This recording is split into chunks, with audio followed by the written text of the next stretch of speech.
Bienvenue dans la série de tutoriels présentant comment un usager peut faire le prêt, enrôlement pour la demande de visa, la demande de carte consulaire, la demande de laissez-passer ordinaire et la demande de laissez-passer mortuaire.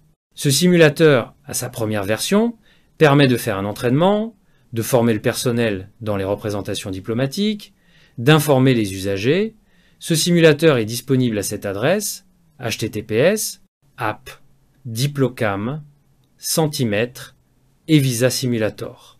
Les thématiques abordées seront 1. Création du compte utilisateur. 2. La demande d'une prestation consulaire. 3. L'obtention de sa preuve de paiement, qui n'est pas un document donnant l'autorisation de voyager, mais une preuve que votre paiement a été accepté. Après avoir présenté les thématiques, sans plus tarder, nous allons commencer par télécharger le simulateur. A tout de suite pour la présentation du simulateur, avant d'aborder les différentes thématiques.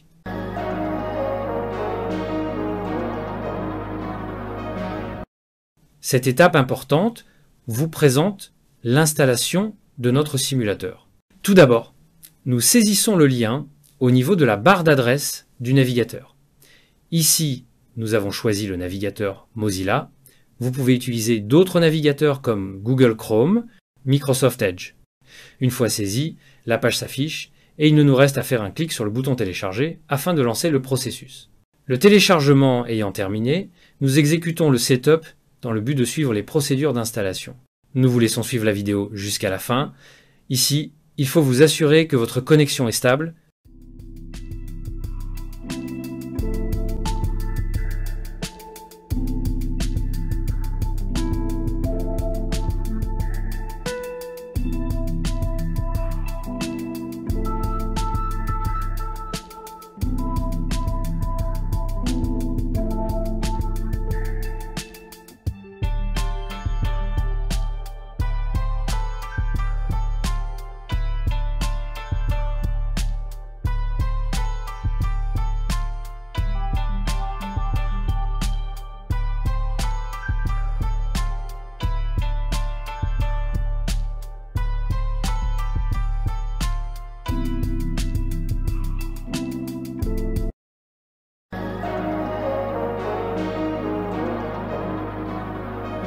Une fois le téléchargement de notre simulateur terminé, passons à l'installation où je vous conseille de lire avant de valider quoi que ce soit. Cette installation est relativement simple, il suffit de cliquer sur le suivant pour poursuivre l'installation jusqu'à obtention du bouton termineur.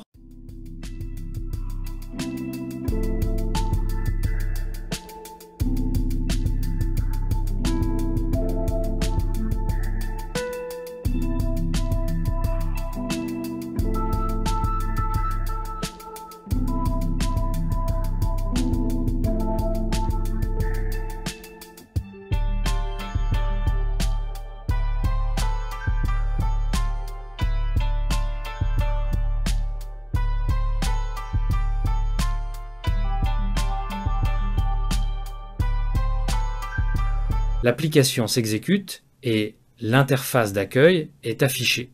Si l'application ne se lance pas automatiquement, bien vouloir aller dans votre bureau, le raccourci de votre application est bien là, le cas échéant, allez dans Démarrer, puis la recherche en saisissant eVisa Simulator. Dans la partie suivante, nous vous présenterons le simulateur.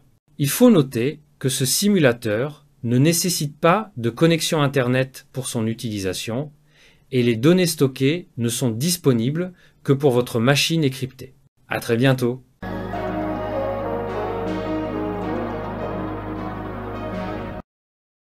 Présentation de l'interface d'accueil du simulateur.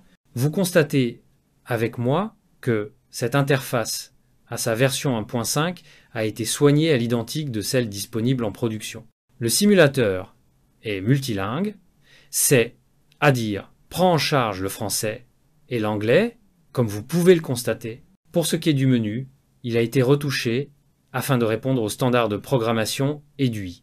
Nous avons entre autres FAQ, qui est la foire, aux questions, les services proposés par ce simulateur, notamment la demande de visa, la demande de carte consulaire, la demande de laissez-passer et la demande de laissez-passer mortuaire, enregistrée ou régistée en anglais, vous permettant de créer un compte Visa. Si vous n'en avez pas auquel, vous aurez un tableau de bord ou dashboard en anglais. Connexion ou login en anglais permet de s'authentifier afin d'être reconnu par la plateforme. Une fois connecté, il est remplacé par le prénom de l'usager connexion, lui permettant de se déconnecter une fois son pré-enrôlement terminé.